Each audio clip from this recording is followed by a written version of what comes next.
হে everyone, আসসালামু আলাইকুম। আশা করি সবাই ভালো আছেন। সো গাইস, আজকে আমরা ডেইলি স্টার থেকে চমৎকার সব বড় বড় ইংরেজি বাক্যগুলোকে বাংলায় ভেঙে ভেঙে অনুবাদ করে দেখাবো। তো আজকের হেডলাইনটি এভাবে শুরু হয়েছে, ইউএস অ্যাম্বাসেডর নমিনি, অর্থাৎ ইউএসএর যে রাষ্ট্রদূত নমিনি বা প্রার্থী রয়েছে সেস, অর্থাৎ তিনি বলেছে স্ট্রঙ্গার মিলিটারি টাইজ, অর্থাৎ শক্তিশালী যে সামরিক বন্ধন, কি টু, অর্থাৎ যেটা কিনা খুবই গুরুত্বপূর্ণ, অফসেটিং চাইনিজ ইনফ্লুয়েন্স, অর্থাৎ চাইনিজের যে প্রভাব সেটাকে মোকাবেলা করার জন্য ইন বাংলাদেশ, অর্থাৎ বাংলাদেশে চাইনিজের যে ইনফ্লুয়েন্সটা রয়েছে সেটাকে মোকাবেলা বা ভারসাম্য রক্ষার জন্য স্ট্রঙ্গার মিলিটারি টাইজটা খুবই গুরুত্বপূর্ণ।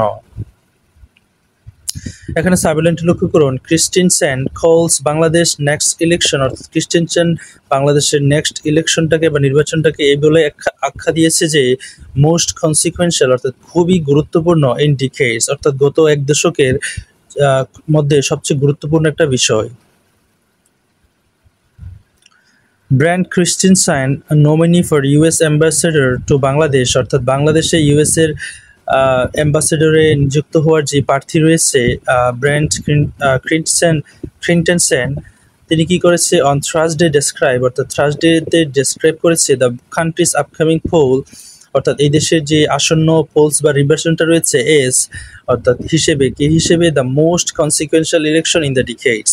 অর্থাৎ দশকের সবচেয়ে গুরুত্বপূর্ণ ইলেকশন বা নির্বাচন হিসেবে তিনি সেটাকে ডেসক্রাইব করেছে থার্সডেতে।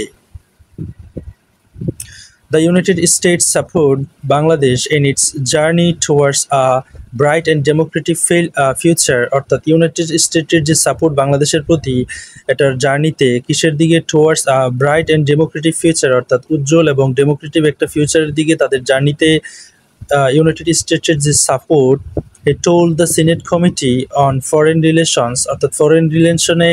তিনি সিনেট কমিটিকে সেটা জানিয়েছে বা বলেছে ডিউরিং হিজ নমিনেশন হিয়ারিং, অর্থাৎ তার নমিনেশন হিয়ারিং বা শুনানির সময়।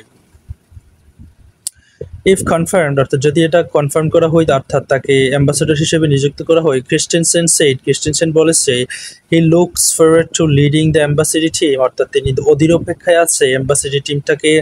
লিড করার জন্য বা নেতৃত্ব দেওয়ার জন্য, টু বিল্ড স্ট্রং টাইজ, অর্থাৎ শক্তিশালী একটা টাইজ বা বন্ধন গড়ে তোলার জন্য with both the current interim government, অর্থাৎ ইন্টারিম গভর্নমেন্ট বা অন্তর্বর্তী সরকারের সাথে, and it's democratically elected successor, এবং ডেমোক্রেটিক্যালি নির্বাচিত যে সাকসেসর রয়েছে তাদের সাথে টু অ্যাডভান্স, অর্থাৎ এগিয়ে নিয়ে যেতে দ্য ইউএস বাংলাদেশ রিলেশনশিপ, অর্থাৎ ইউএস এবং বাংলাদেশের মধ্যকার রিলেশনশিপটাকে এগিয়ে নিয়ে যাওয়ার জন্য। Christensen who has over 20 years of experience, অর্থাৎ যার কিনা 20 বছরের বেশি অভিজ্ঞতা রয়েছে ওয়ার্কিং অন ইউএস পলিসি, অর্থাৎ ইউএস পলিসি নিয়ে কাজ করার, টুয়ার্ডস বাংলাদেশ, অর্থাৎ বাংলাদেশের প্রতি, including a prior tour in Dhaka, অর্থাৎ তিনি পূর্বে ঢাকাতেও ভ্রমণ করেছে এবং তার কার্য সম্পাদন করেছে, মেড দ্য রিমার্কস, অর্থাৎ এই মন্তব্যগুলো করেছে say in his opening statement, অর্থাৎ তার ওপেনিং স্টেটমেন্টে বা বিবৃতিতে তিনি এগুলা উল্লেখ করেছে। আফটার ডেলিভারিং হিজ স্টেটমেন্ট, অর্থাৎ তার স্টেটমেন্ট প্রদান করার পর ক্রিস্টেন ফেসড কোয়েশ্চেন, অর্থাৎ তিনি প্রশ্নের সম্মুখীন হয়েছে ফ্রম কমিটি মেম্বার্স, অর্থাৎ কমিটি মেম্বারদের কর্তৃক তিনি প্রশ্নের সম্মুখীন হয়েছে। Senator Pete Ricketts of Nebraska asked about Bangladesh growing military cooperation with communist China, অর্থাৎ এই ব্যক্তি তিনি জিজ্ঞাসা করেছে এই প্রশ্নটা বাংলাদেশের যে ক্রমবর্ধমান মিলিটারি কোঅপারেশন বা পারস্পরিক সহযোগিতা ঘটছে কমিউনিস্ট চায়নার সাথে,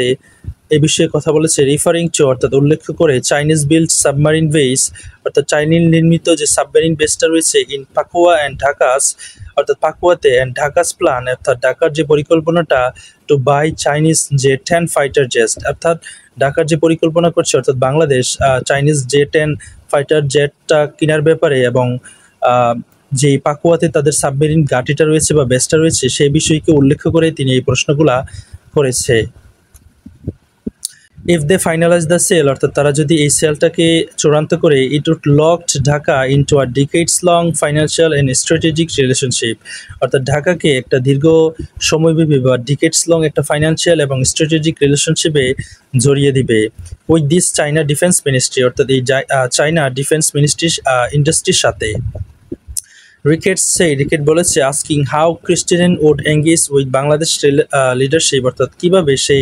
বাংলাদেশের লিডারশিপের সাথে এঙ্গেজ হবে বা সংযুক্ত হবে টু ডিসকারেজ ডিপেন্ডেন্স, অর্থাৎ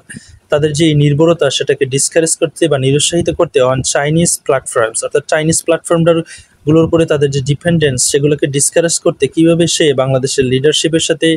এঙ্গেজ হবে এ বিষয়েই জিজ্ঞাসা করেছে। So guys, that's all for today. Thank you so much for watching my video till the very end, and if you guys are new over here on my YouTube channel, don't forget to subscribe to my channel.